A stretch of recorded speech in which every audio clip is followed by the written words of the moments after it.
Hey everybody, welcome to my booth. Happy Thursday. It's subscriber feedback time. We got a sample from Jim here, so we're just going to dive into it in a moment. If you'd like me to review your audio, there's a form in the description. It's free. Send me something, and if you want priority access to that feedback to get it more quickly, you can check out the Booth Buddies, or you can go to my website for direct one-on-one coaching. And that's all I gotta say. Thanks for being here. Thanks for being beautiful. Happy Thursday. And let's dive in. Thomas would return home from work, collapse onto his couch, and numb his growing discomfort with hours of mindless television. But lately, these distractions seemed less and less effective at suppressing the disquiet brewing within him. Pausing real quick because I'm liking what I'm hearing, my friend. Your audio quality, Jim said he has a background in radio. It shows. Your audio is really, really sharp. And really liking your read so far, but just wanted to pause to talk about the audio stuff. We aren't going to have much to talk about there. Maybe it's time for a change, Thomas mused out loud as he grabbed his coat and headed out the door. The crisp morning air brushed against his face as he walked toward the bus stop, the familiar path he had trod countless times before. A feeling of both urgency and uncertainty bubbled within him as he contemplated breaking free from the confines of his comfort zone. He knew that somewhere beyond this life of routine and predictability lay a world rife with challenges, excitement, and fulfillment. But how could he find it? And more importantly, did he have the courage to pursue it? Yeah, okay. Loving it a lot. You got a lovely voice, my friend, first of all, so good on you there. And this is an interesting piece because I have a couple sort of opposing thoughts in my mind all at once that I'll try to break down articulately, but if I mess it up, let me know down below. But this is an interesting piece because you're performing it in a way where the narrator almost has one of those sort of traditional commentator points of view rather than a third-person close perspective. So to articulate that difference a little bit more, a really prominent example that comes up often is the Stranger Than Fiction film. It's Emma Thompson and Will Ferrell. And Will Ferrell's like the main character, and Emma Thompson is the narrator of the film.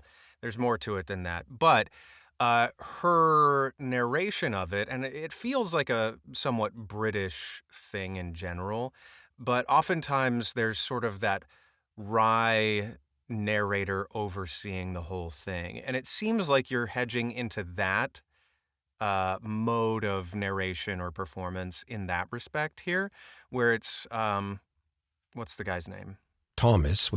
Thomas had all of these things that he was talking about, and he would watch hours of TV.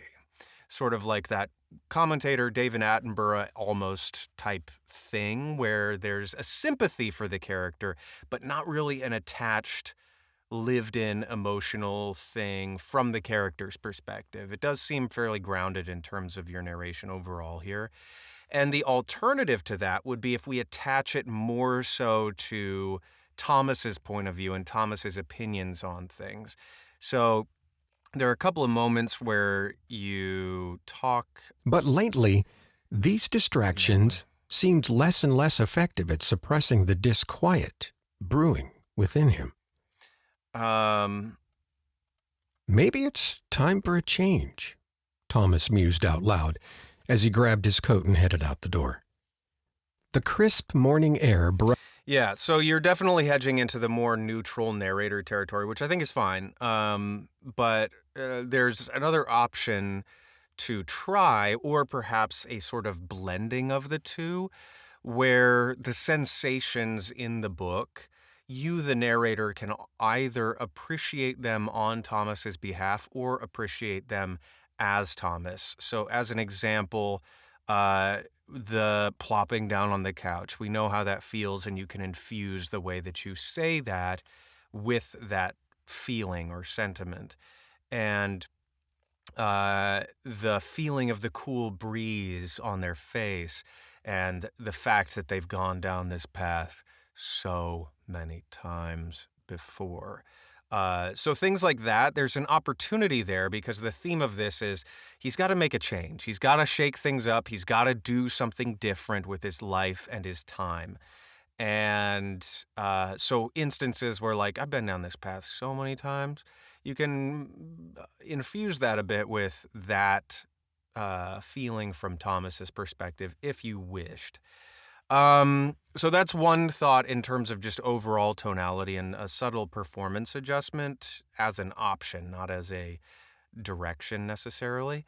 The other thing that's interesting is there are a couple of moments where thoughts get kind of chopped up in a way that seems odd to me. I don't know that they're wrong or bad, but they're odd in my listening to them. This was one of them, I think. But lately, these distractions seemed less and less effective at suppressing the disquiet brewing within him. So this bit in the middle. These distractions seemed less and less. There's something about the intonation there. These distractions seemed to. There's like a halting in the middle of that, and if it only happened once, I might like let it slide over, but there are a couple other. The familiar path he had trod countless times before. Yeah, there's another one where there's some trod countless times before. There's like some little hitch there that halts the flow of that you could maybe smooth out a bit and let the thought flow in that way. I don't know if this is a emotional thing that you're doing here, perhaps, where he had trod countless times before. There's some sort of upsetness with the path or whatever. But I would argue that you can do so without that haltingness. You could have it both be smooth and have that I had trod countless times before. Is a really nitpicky small thing. A feeling of both urgency and uncertainty bubbled within him as he contemplated breaking free from the confines of his comfort zone. So this is one sentence where I think it would really benefit from that sort of flavoring of the different words, because it's a really beautiful phrase where there's a lot of cool words being used. So let's listen to it and break it down bit by bit. A feeling of both urgency and uncertainty. A feeling of both urgency and uncertainty. Those are two different things that you can qualify as different. They're not necessarily on different ends of a spectrum, because those are easier to fully differentiate. Those are sort of two different qualifiers that have a sort of similar vibe to them. And so in this instance, this whole phrase you can just slow down and pace out a little bit more, I feel, but urgency and uncertainty. There's juice to be mined there. There's something there that you can explore a little bit more. So if we continue with that. A feeling of both urgency and uncertainty bubbled within him as. A feeling of urgency and uncertainty bubbled within him. Having those things bubble, it's a visceral thing to think about where you can feel that in your own body. And using those words to evoke that is going to be really, really valuable, I think, or it can impart more value into the experience of those words. Within him as he contemplated breaking free from the confines of his comfort zone. So this is another thing that we can play with, because right now you're delivering that all in one breath, one burst. And if we say feelings of uncertainty and what is the other word? Urgency. Feelings of urgency and uncertainty bubbled within him as he contemplated. And so we can qualify these things come as he's thinking about breaking out of this thing, doing something different with his life, which is kind of the thesis of this whole deal.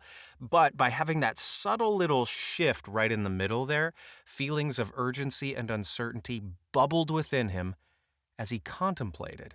It just adds new qualifiers to the whole thing, and it flavors stuff in a much clearer way, in my opinion. than blasting through it all in one full phrase there. He knew that somewhere beyond this life of routine and predictability lay a world rife with challenges, excitement, and fulfillment. But how could he find it? So this is another phrase where we have opportunities to infuse words or use words with that emotional content of the character, particularly with this first little phrase. He knew that somewhere beyond this life of routine and predictability.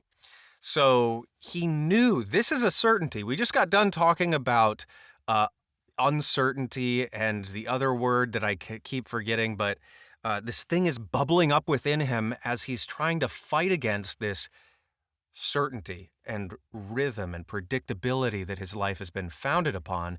And by saying he knew that there's something beyond this.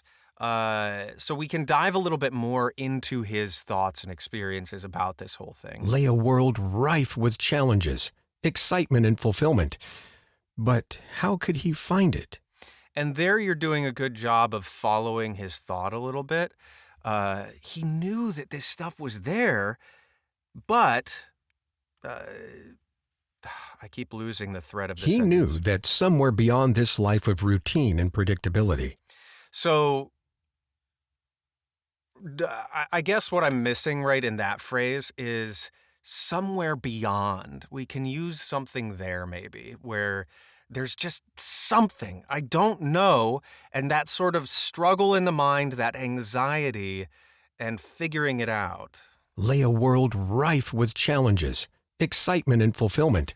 That's another phrase where I think the pause in the middle is chopping up the thought in a way. Beyond this place of predictability and just scheduling, lay this place of this and that and excitement and all this stuff. But how do I get there? So this little pause in the middle, I think, sort of chops up the sense of this middle thing. Challenges, excitement, and fulfillment. Anyway, I think I'm getting a little nitpicky there, so I'm going to leave it at that before I get too in the weeds. But awesome work, my friend. I hope I was somewhat making sense. I don't know. Sometimes, you start chatting about random things and anyway, I really enjoyed your performance, Jim. So keep it up, and for the rest of you, I hope this was helpful too, and I'll talk to you soon. Send me something down below if you want me to review your audio, and we'll talk to you soon. Bye. Toodles.